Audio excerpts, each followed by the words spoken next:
Welcome to the PayScale Insight 101 training webinar. My name is Diane Schumann, and we also have Michaela Ayres here. We're going to be walking through some of the basics of Insight, the navigation, and how to get your account set up and going. Right here is going to be the dashboard or the home page of your account. You'll see up here there's a teal toolbar that will help you navigate around, whether it's coming back to our dashboard here, jumping into the workforce, which is the inputs for your account, including your employees, their roles, and the markets they might reside in. Over here is the market reports or market data for your account, really all the outputs of once you take a job and run it in a market. Over here is your strategy and analytics.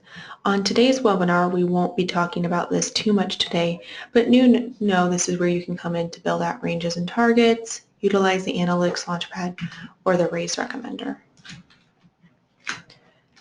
Down below here, we call out some of our more popular reports in the tool. Fast Moving Jobs is going to show any hot jobs that have moved more than 3% in your account. Market Outliers is going to show any employees below the 10th percentile or above the 90th. And Range Outliers, if you upload or create a structure with us, will show any employees who are falling outside of that, so any red or green circled employees. Down below here is the recent activity. This essentially acts like a news feed for you to see recent employees that have been added, their roles or jobs that have been created, and reports that have been run. The first thing we're going to check out in your account here is under your workforce, your employees section. Now, this is more than likely probably uploaded based upon an Excel file you may have sent over or from your HRIS system. And you're going to see here an employee ID, which is required in our tool, their names, title, job code and internal job title, location, and some pay information. Some things to note is if you don't have job codes with your job titles, that's fine. Just duplicate the job title as the job code. And if you're not able to populate all this information right away, that's fine too. A lot of this information people will add later on in their account, such as performance ratings or even, the grade or range they might be falling in. If you ever need to add an employee, you can always click on this green plus button here. Or if you need to remove one out, simply select your employee and click delete. Now we do advise at least once a year taking this entire workforce and exporting it out and then updating it by adding, deleting, and making changes to the necessary employees. And this is what's called a refresh upload. And we definitely, your CSM will be reaching out to you probably within a year to remind you of this. You also can click on any orange hyperlink of your employees if you need to edit or change anything, to either edit some of the details, whether it's adding, changing their market, or even changing what job they're tied to. You also on the second page can add some additional details such as any different bonus structure you might have or pay history. The last thing here is an example of your employees' benefits we can upload. This is a separate Excel upload that we can send over to you that just shows the different benefits and the amounts so you can tailor it towards each employee, towards the total company contribution so they get a much better picture of what might be going on in their package.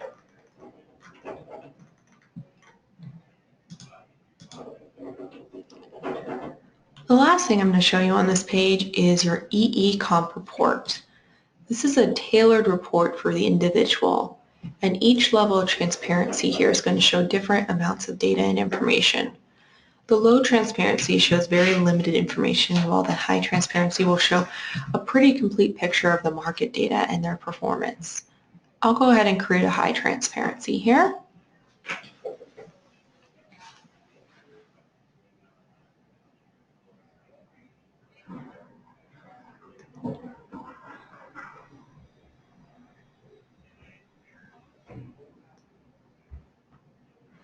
I'll go ahead and view my report. And here I'll see the title page for my employee. We have a compensation philosophy page, which is completely customizable under the account settings. A lot of people will either put a company's mission statement in here or just override some of the pre-populated text.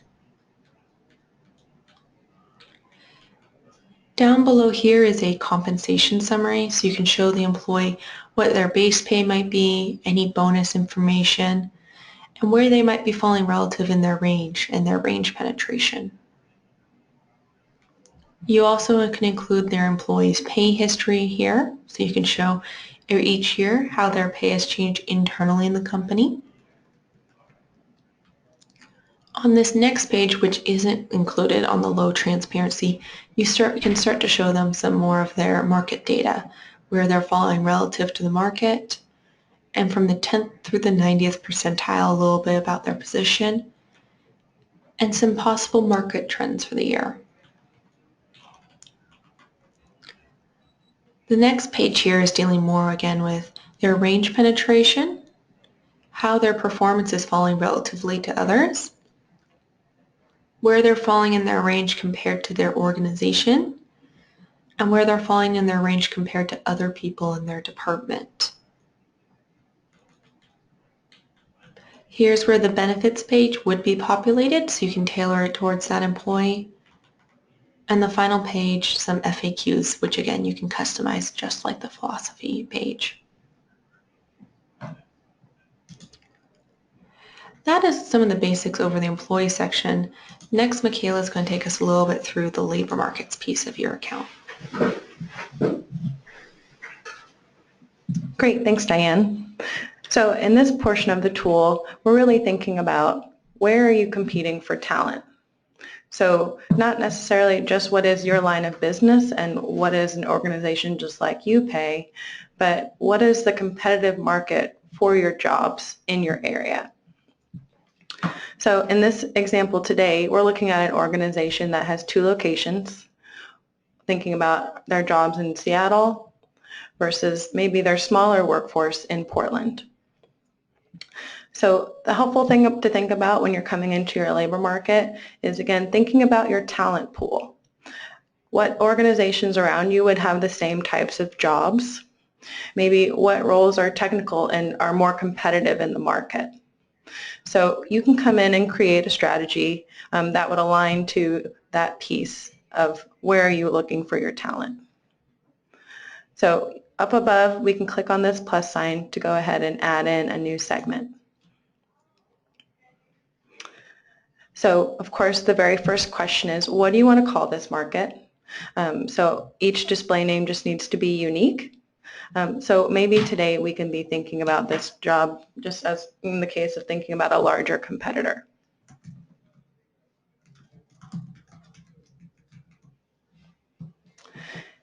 In the location scope, you have 3 options by drilling down on the data by a city metro area, capturing a statewide average, or of course the widest, which would be a national average. After you make that selection, we'll move on to more specific questions about those types of organizations. In terms of organization type, in this drop-down, you can choose where, again, do you want to be competing for that talent. Are they other for-profit companies? Perhaps you're in the non-profit space. You even can choose which federal or local competitive market might be more relevant for your jobs.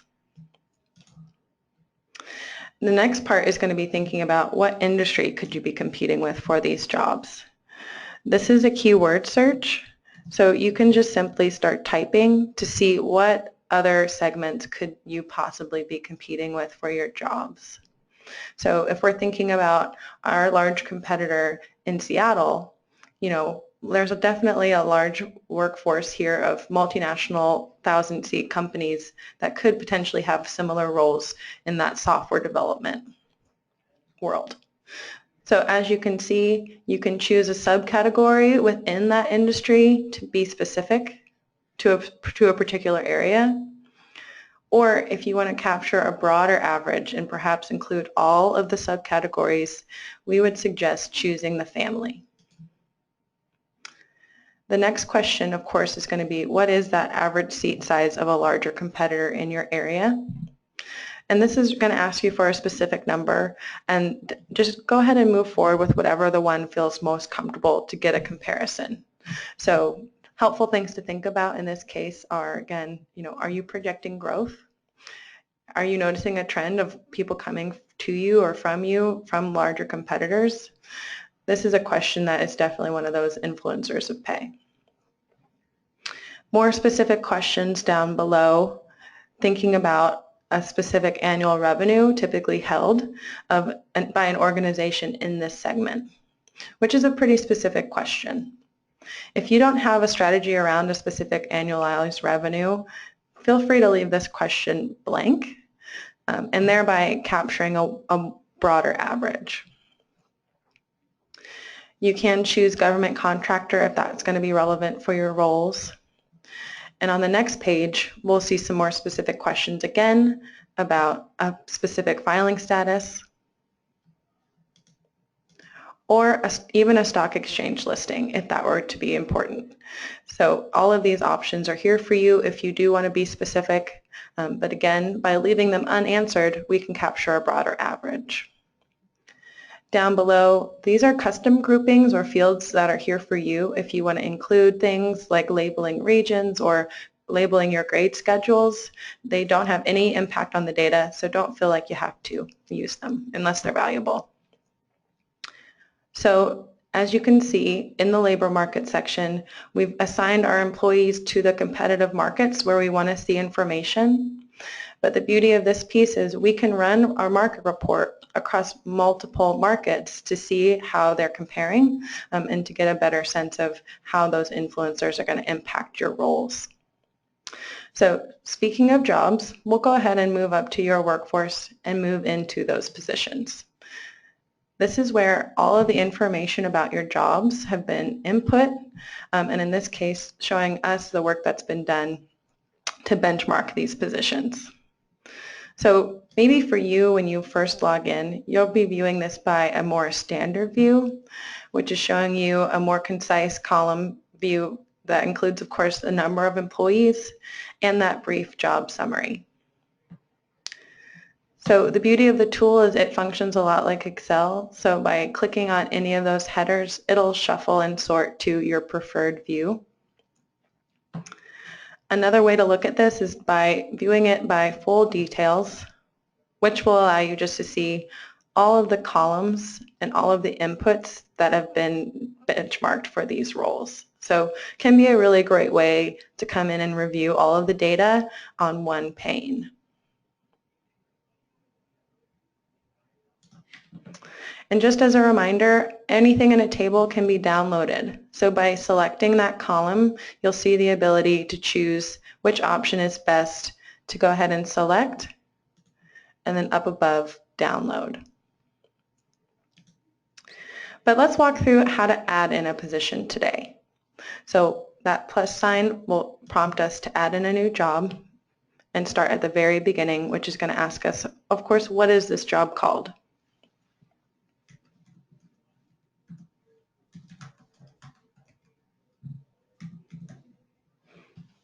And again, if you don't have a job code, no need to reinvent the wheel. You can just simply use your title as your job code. More optional fields are in here if you would like to, again, take advantage of them for the job, but 100% optional. But we'll go ahead and use this magnifying glass to start our search.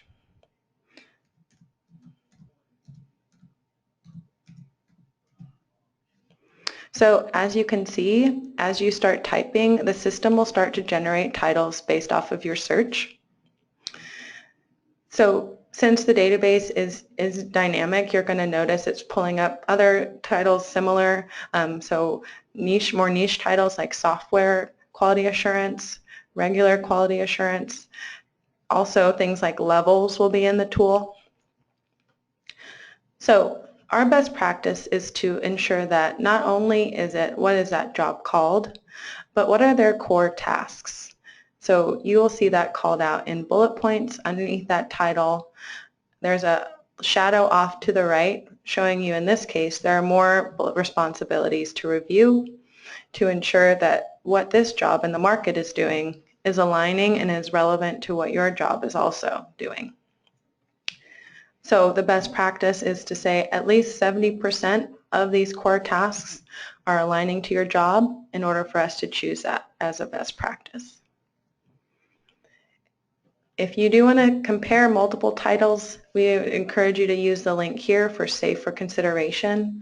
That will just allow you to pull that title up to the top, and now you can continue your search, or you could even change what your keyword search is to get a better and more maybe comprehensive look at some other titles in the database. So at this point, we're ready to choose, and we'll go ahead and move forward with this title.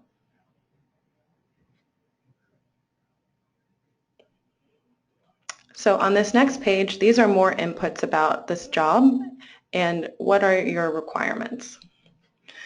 This big blue number is going to be assigned to those labor markets that we just discussed. You can change it to whatever market you'd prefer. It's giving you that estimate of the 50th percentile based off of your labor market. So the very first question is going to be about typical years of experience. And what this question is really asking you for is how many years are typical for someone at full proficiency for this role? You'll see that we're asking there's a field for a minimum, and then what is that years to proficiency? So in this scenario, we can go ahead and input what would be that range for typical years to proficiency for this role. Off to the right, there's a graph that can help you if this is a harder question. Maybe you don't have a job description in front of you, or you maybe aren't sure what is that typical market proficiency.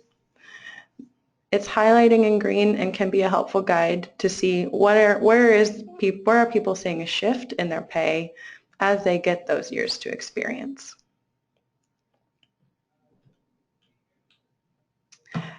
In education, this drop-down will allow you to select your true requirement. Whenever you say pay scale recommends, that's really just our way of telling you that's the most popular answer, but of course we want you to choose what is your true requirement.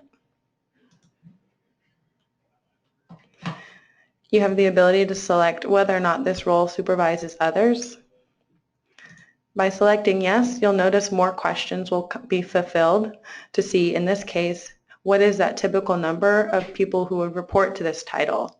And an important thing would be to remember it's for direct and indirect reports. Allowing you also to be specific to what is that level of management. Maybe in our scenario today, they're an individual professional. And then off down below those people management tasks, choose the ones that are aligning to that role. Now onto skills and specialties. What you'll see on the splash page are popular answers, which will allow you just to choose and move them into your search bar. But this is also a great way to search in the database. So in this case, thinking about what specific software languages would we want this person to know, or maybe what systems do you all use, or skills that you would really want or require. You can have up to 7. And moving on to certifications and licenses, it's the same functionality, allowing you to search in the database or choose from popular answers. So at this point, we're ready to go ahead and save and create our report. And now we can choose the markets that we want to see this data in. So if we want to get a comparison across our Seattle and Portland office, and then maybe also our large competitor to see how those 3 are comparing. So after you select your markets, simply run the market reports.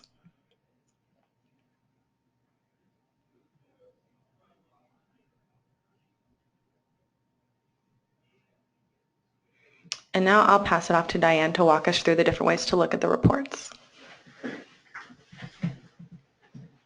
Here you're going to see 3 reports for the same role. You'll see today's date, your internal title, the pay scale title it was matched to, and each market laid out here. So you can see a nice overall view of the market data here from the 10th through the 90th percentile. 10th percentile, low end of the market, 90% of people make more than that dollar figure in this role, in this market. What's nice here is right now we're looking at the TCC, which is total cash compensation. Typically base plus bonus plus commission and profit sharing. What's nice here is if you don't want to look at TCC, you can use this drop down here to look at just a base pay view if that's going to be more useful, a hourly rate view, or a few other views down below here. What's also useful is you can also start to see if you have internal ranges built out, what they might look like. For this view right now, they're blank, but if I go ahead and click on this clear button, it's not going to delete anything, it's just removing a filter. I can see all my other reports I've ran with my jobs and the ones that might have ranges from the minimum to the maximum. What's also nice here is I can see what target percentile I'm looking at. You can edit this or change this depending on your strategy. How close or far away my midpoint of my range is to my target, and where my employees are falling relative to that range. So anyone over here that's green is a green circle falling outside the minimum, red above the maximum of my range, and in the blues within the range, or that solid blue right on my midpoint. You can also click this view by employee name here in this orange hyperlink to add another column in, which would include your employees' information. So here I can see my employees' IDs, their titles, their names. In the green, their current base pay. In the purple, the market data. And some analytics that are showing a delta dollar difference of how close or far away that their pay is from the 50th. So you can see this employee here, it's about 20,000 over the 50th percentile. They have a market ratio that is reflecting what I'm targeting. Anything at 1 means they're being paid right on target, and anything above or below 1 indicates that they're off target. And finally, what percentile that employee is falling at. And again, I can use this drop down to incorporate that whole view. We'll go back to annualized base pay with this. And you can then see that nice whole view of here's my employees' pay, all their ranges, and the market data. So you get a nice full view of not only where the employee is falling relative to your structure, but also to the market. All of this, again, you can simply select if you want to export into a CSV, an Excel, or PDF to share offline. Going back to the jobs section with the market data, the one last view we do want to show you is the report details here. And I'm just going to click on this orange view. And here I can view the detailed market data report for my role.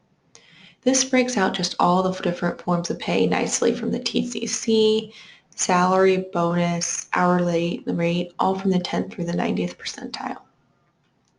But what I like most about this report is right here, there's a little percentage reported in each box. This tells me 91% of people in this role, in this market, receive a salary versus an hourly rate. Only 34% receive a bonus and 3% receive profit sharing, letting me know how typical certain forms of pay are. Up here you might notice a report rating. This is just indicating the variability of pay for your role. So a 4 or 5 like this means pay is fairly consistent in the market. So the way I visualize it is imagine your profile's all on a bell curve. That bell curve is going to be pretty much all around that 50th percentile for where people are typically paid around a little variance. While a 1 or 2 doesn't mean it's a bad report, it just means it's going to be much more wide of a bell curve because people are much more spread across the board. Typically we see that for some C-suite jobs or sales type roles. Down below here, we do have some other reports. The job summary just reviews nicely how the jobs match and which factors play the biggest impact for May from top to bottom. And also we have some additional report details here that I highly encourage you to explore on your own time. And again, all of this can be shared in the custom or summary report. Custom report's about 30 pages, pretty in-depth, while the summary report's just about a 6-page PDF.